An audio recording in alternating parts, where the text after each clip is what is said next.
Noël, du fait qu'on a travaillé ensemble, de quelle manière ça a ouvert pour toi le cadre du commissariat?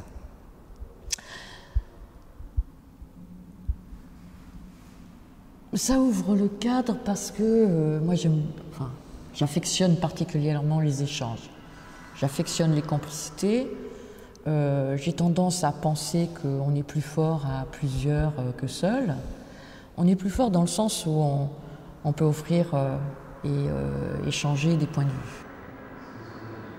Et c'est sortir aussi, quitte à parler d'enfermement, de nos propres enfermements par rapport à nos regards sur l'art, à nos fonctionnements. Toi, directeur d'un centre de photographie, moi, d'un centre régional d'art contemporain, de se dire on joue autrement.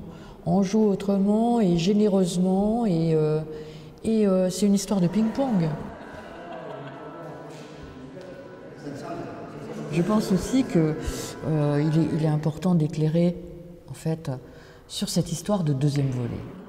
Un deuxième volet offre un regard supplémentaire, offre un point de vue supplémentaire, un repère supplémentaire, ouvre le un cadre point de vue de la critique. première. Exactement.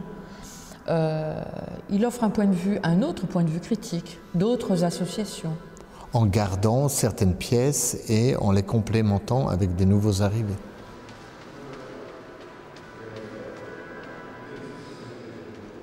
Cette fois-ci, il y a d'autres configurations géopolitiques. Il y a par exemple le Brésil avec la photographie d'Andreas Kurski du secteur des banques nord à Brasilia, qui fait noyau dur, mais qui répond par exemple à l'animation, à la vidéo, si on peut en parler, de Stéphane Couturier.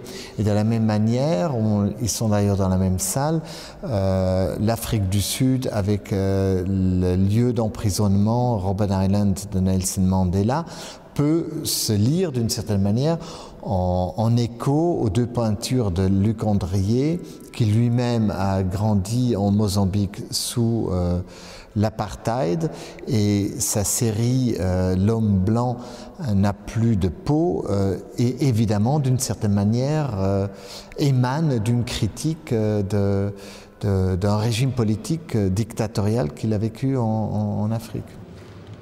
On fait un petit peu le tour du monde. On est aussi, je veux dire, avec la série Reras. De Philippe Durand. Voilà. Et le monde, le quotidien de Paul Pouvreau. Tu as cité les Rejas de Philippe Durand. Je pense que dans ce deuxième volet, nous mettons aussi plus un accent sur la place du spectateur dans la production des images photographiques. Oui. La place du spectateur est interrogée par ces grilles qu'il a photographiées en Havane, qui opèrent des exclusions, surtout entre touristes et autochtones, et qui par là même sont évidemment une interrogation sur la place du spectateur, est-ce qu'il est enfermé ou est-ce qu'il est en dehors de l'enclôture.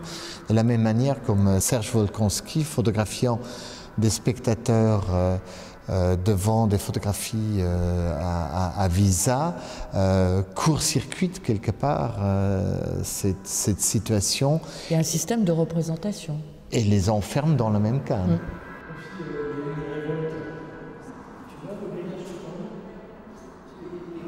La notion d'enfermement, elle est au travers de la prison de Carabanchel.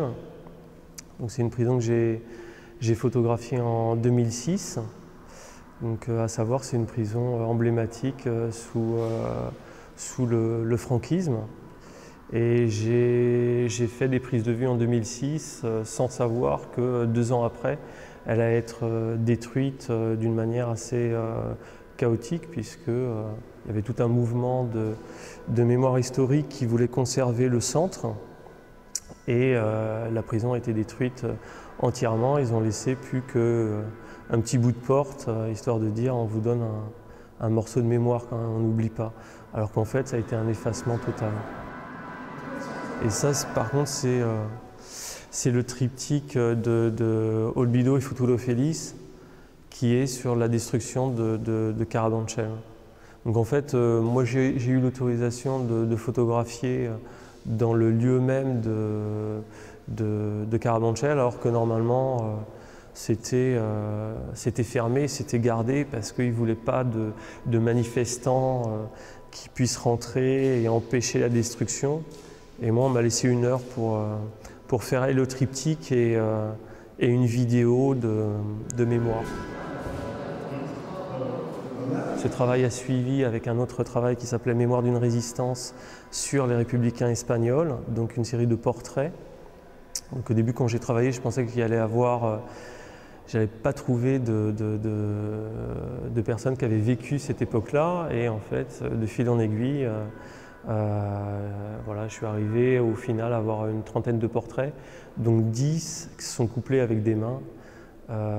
C'est dans les discussions, en fait, les gens m'argumentaient leur vécu avec leurs photos de jeunesse, et pour moi il y avait un diptyque à faire entre les mains. Les mains c'est l'action et la photo de jeunesse c'était le début de l'engagement. On pense inscrire le présent avec uniquement le futur. Moi je pense le contraire, je pense que le passé nous inscrit plus dans le présent et nous amène le futur. Donc c'est une façon de penser qui se retrouve dans tout mon cheminement photographique.